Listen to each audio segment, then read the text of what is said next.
Welcome, welcome, welcome to the Soul Care Messages. This is a chakra series, and we are on the Sacral Chakra. Thank you for coming back. For those that know me, for those that don't, my name is Koi, and I create soul care tools like so to really help people really shift their mindsets and also heal through a creative process that allows them to create their own rituals to help them along their soul growth. So right now, we're getting into the sacral chakra. And before we do, I just want to say not only thank you, but I want to let you guys know to check out these links below. I do have a learning portal where I'm going to be diving deeper into ways that you can create and manifest through your chakras, ways that you can actually see and sense your blocks within yourself. As well as even through your business if you're an entrepreneur out here. I love helping entrepreneurs, coaches, and creative souls in general to help them see themselves, to start them and direct them on their spiritual journey, as well as to see their own power and help them use their God-given talents, because we all have them, right? But many times we might feel that we don't have any purpose, or we just don't know how to use them. And I know how to use my gift in a way that helps you see yourself through the gifts that you already have, right? Yeah, let's get into this message, okay? This is the sacral chakra, all right?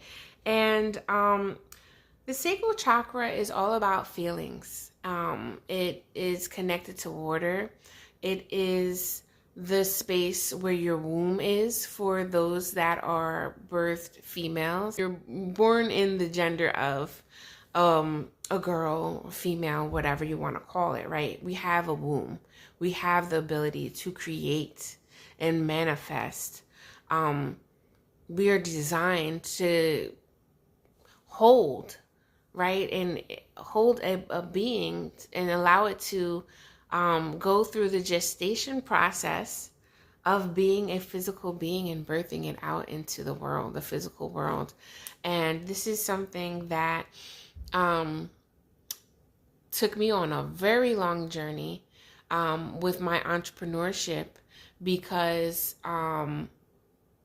there were some things that I was dealing with that focused around childbirth, that was around children, and it was around my creative, sensual, and sexual energy that at one point got siphoned, not only through burnout, but through other experiences that I had in my life that was in the workforce as well as in my relationships. And I speak of this because this is the home and the energy that connects with the sacral chakra. All right. And it's been a long time coming for me to even say, this is a gift that I have, that I connect with other people and see their gifts and help nourish and nurture their own and flourish that, because I've always had this, but I never knew what to do with it, right? And through that, I had to heal myself, right? And what I'm trying to also say is that I love connecting with the chakras because it's a form of energy that we all have. And if we connect with ourselves, it brings great deep self-awareness and allows us to be aligned with our creative spirit, which allows us to co-create in this physical form. I don't know how many times I said within this series, but we are spiritual beings in a human body. So if we're not connecting with our spirit, there's a disconnect, right? And the disconnect will tell us that we aren't divinely connected. It will tell us that we don't come from love when we do, right? It'll tell us all these opposite, distorted things when we're really just trying to align with that light, that source energy that trickles down through our portals of energy that gives vitality to our organs, to our blood, and everything else that's within our own universe, right?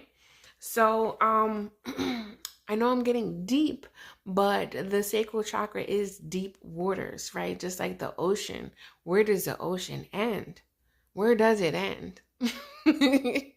I don't know if anybody ever saw that, saw a video floating around the internet about how outer space could also be, the ocean, right?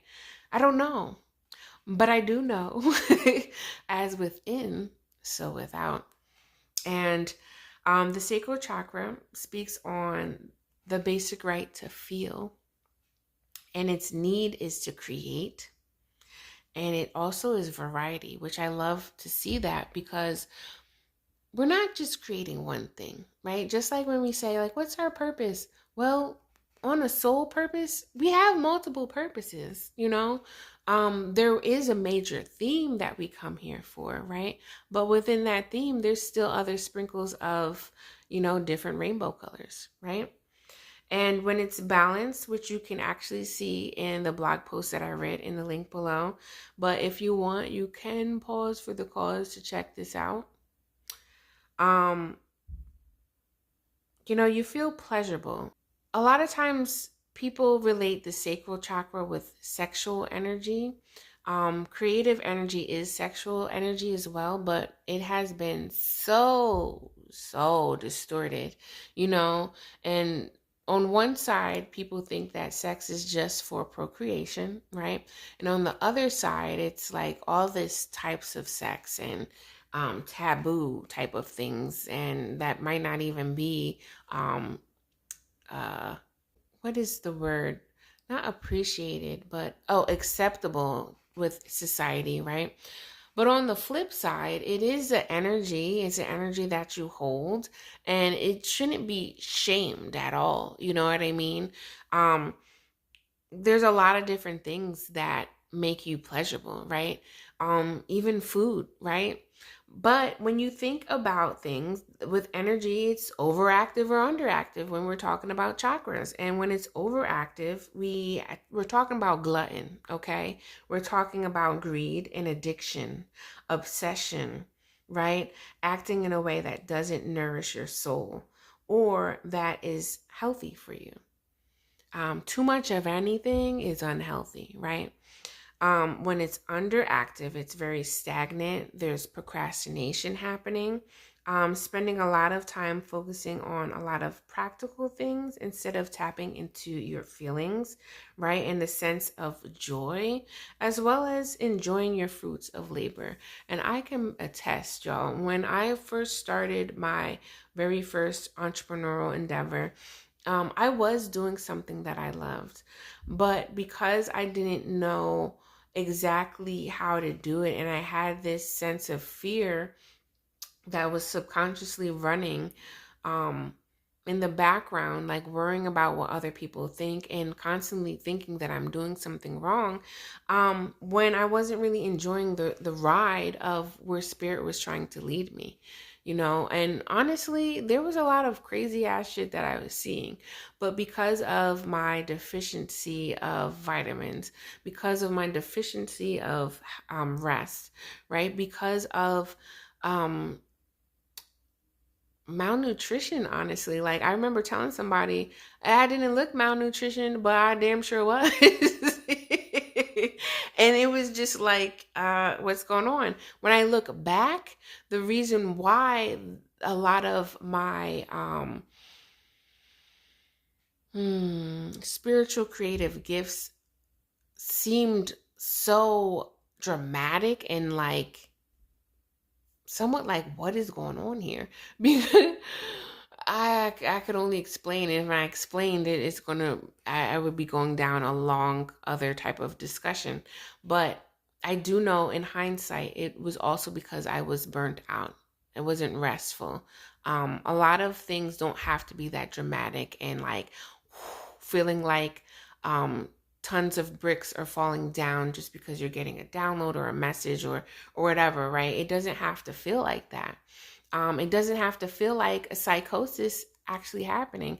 And honestly, when you're when you're going through a spiritual awakening, there is a form of psychosis that is happening, but it's not in a way that, you know, how TV and society or media will show you that you have to be in a straitjacket, right? Now, if you are causing harm towards yourself in a physical form, you definitely need some help, right?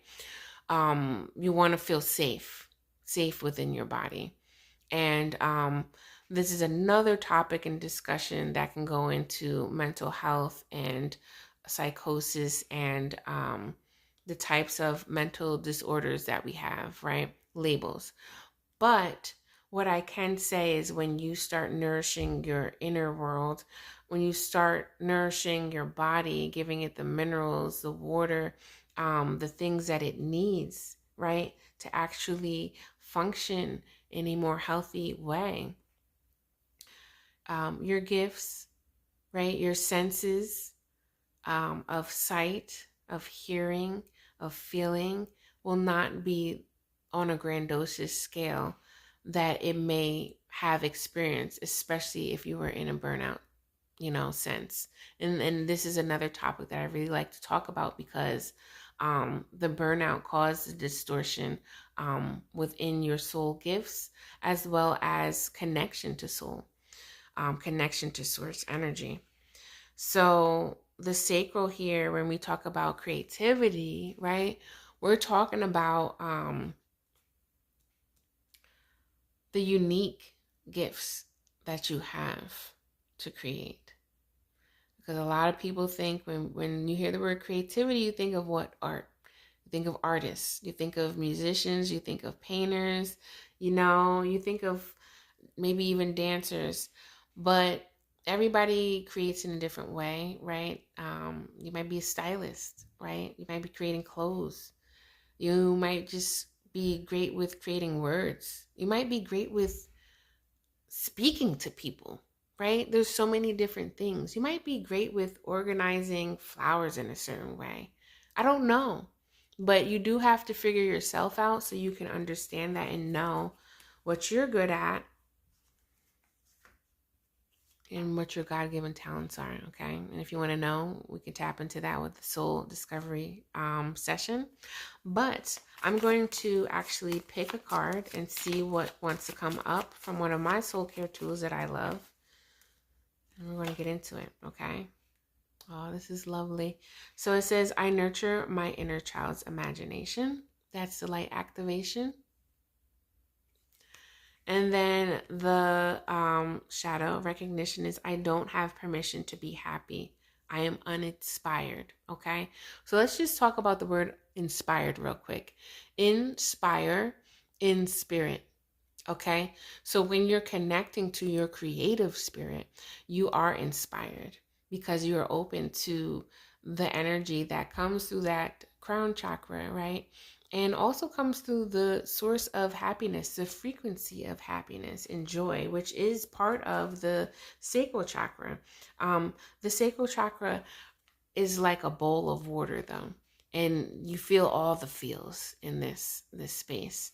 So it's not only joy; it's, you know, grief, and grief can block the sacral chakra like no other, okay? And when you think of your inner child, right, we all have an inner child, but the inner child is pretty much a label that connects with your eternal child, because your eternal child, when you look at children, they are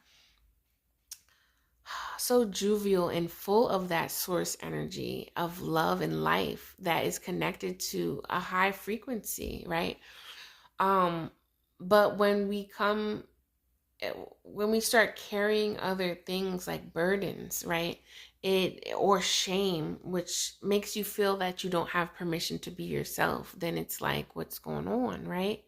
And then it creates a shadow, which is connected to a limiting belief, and that limiting belief runs in programs like, hey, right? And then you don't hear it anymore, but you're reacting from that.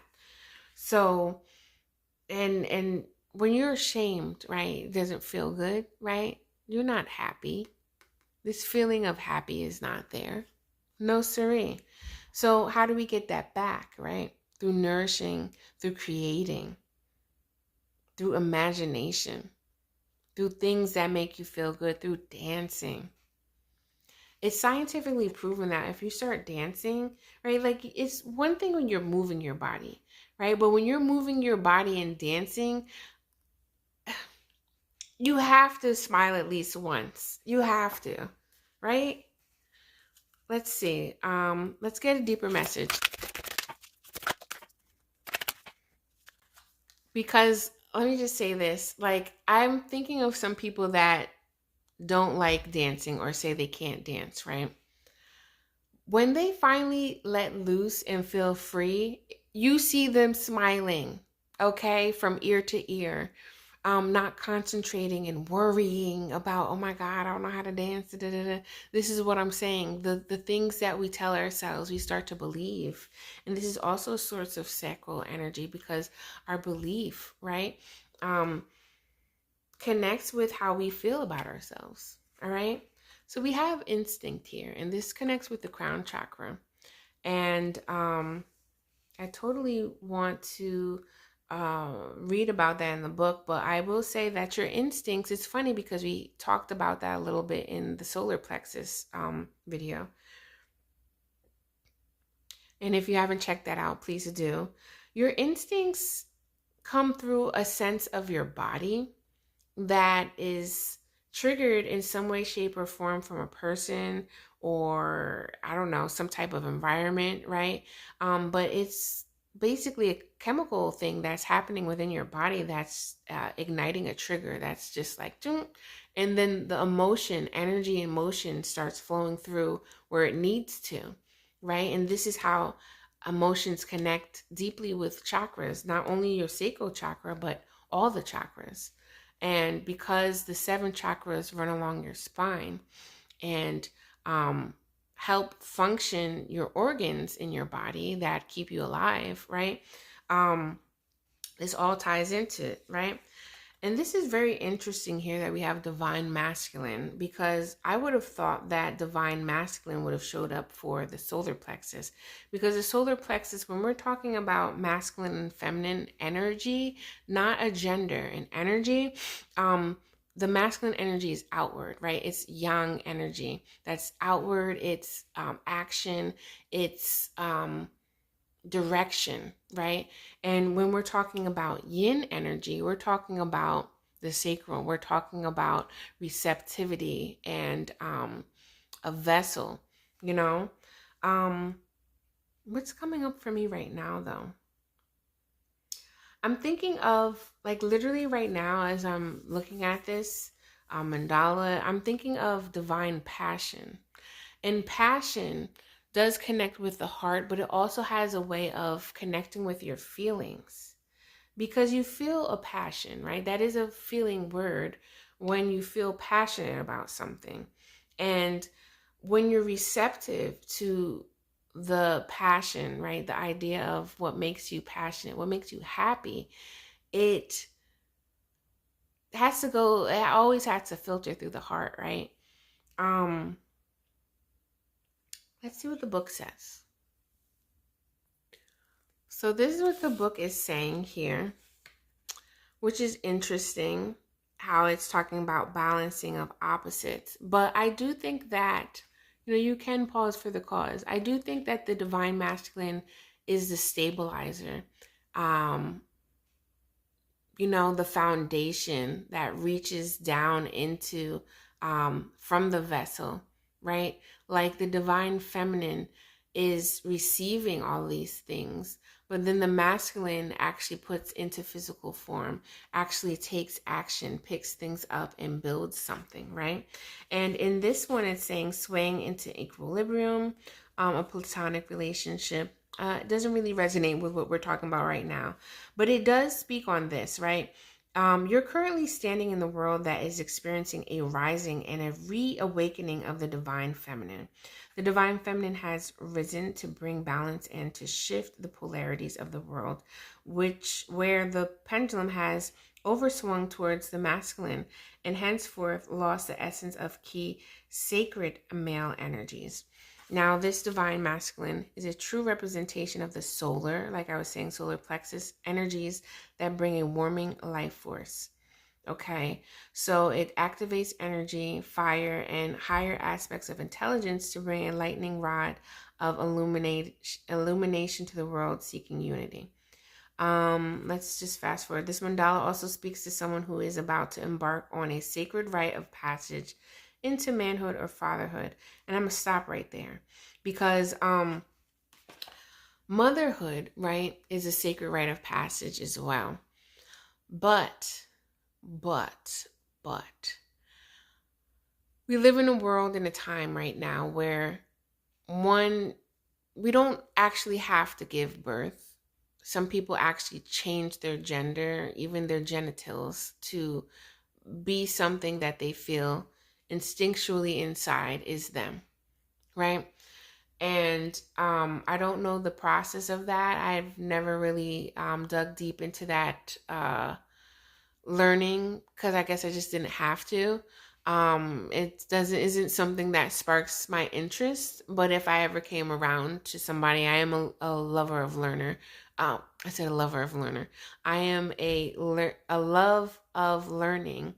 So, if someone wants to tell me something about that, I would definitely be open to learn. But the reason why I'm saying this is that to be a mother is also to be a nurturer. Not all mothers are nurtured, right? Or nurturing. But if you don't have a child, you still can be a mother, which is a nurturer. I'm not sure if people are understanding what I'm saying, but I do feel like the essence of a mother, a divine feminine energy, is to be nurturing and to be receptive and healing in a way of knowing one's own sense of joy and healing through their own sense of being. They know how to nourish themselves, almost like the Empress card in the tarot. She knows how to nourish herself and take care of herself, and she sees herself as a divine being. An importance of taking care of self so she can be that bounty and abundance to other people, because she's that vessel of the divine feminine. And this is what I'm speaking on with sacral energy, where it's like you don't need permission to be happy. You just do that. And when you're doing that, you're connecting with feelings and knowing that you have the ability to create. And its foundation of creating is to actually change the energy of how you want to feel. Like you can create a world through imagination, right? If you can do that, then you can create your feelings of being happy. Just like a little child that may have not gotten ice cream or didn't want to go somewhere and they're sad, right? You don't have to sulk and sit there. You can actually go and turn on TV nowadays, right? Back in the day, I don't know what you would have done, but you still could do something. Go play a game, go outside and pick flowers, something that makes you feel happy. And I remember my mom used to tell me that because sometimes, my moody Gemini self, if I didn't get what I wanted to do, she used to say, don't let other people make you mad. Like you can shift into that. Don't sit and sulk on this stuff. Know that you can change into your happiness. She didn't say those exact words, but I know that's what she meant as I got older. And I'm saying that to say, too, to bring this home with instincts, right? Your instincts tell you how you feel. And when you listen in and truly connect with those instinctual feelings and instinctual sensual energies, right? Your senses, it will tell you what's going on in the present moment. But being present with that also is very powerful because it allows you to shift that energy. And this is something that I love to help people with. And by knowing yourself, by knowing your creative energy, and by knowing how to connect with your creative spirit, this is something that it empowers you. It's a self-empowering act that allows you to shift and be so magical, into your God-given talents, okay? So with saying that about the instincts, right? The instincts that wolf, the moon, water, right? Our feelings, our emotions, they all tie into this inner guide that we all have. And when we can be present and still and receptive and open to that inner guidance, right? We can truly understand the magic of being a co-creator and being able to understand what our emotions are telling us so we can then shift into which frequency that we'd like to. All right. So to read more about this, I would love for you to explore what pleasure means to you, right? And learn how to balance that energy through my blog posts. Check out the links below.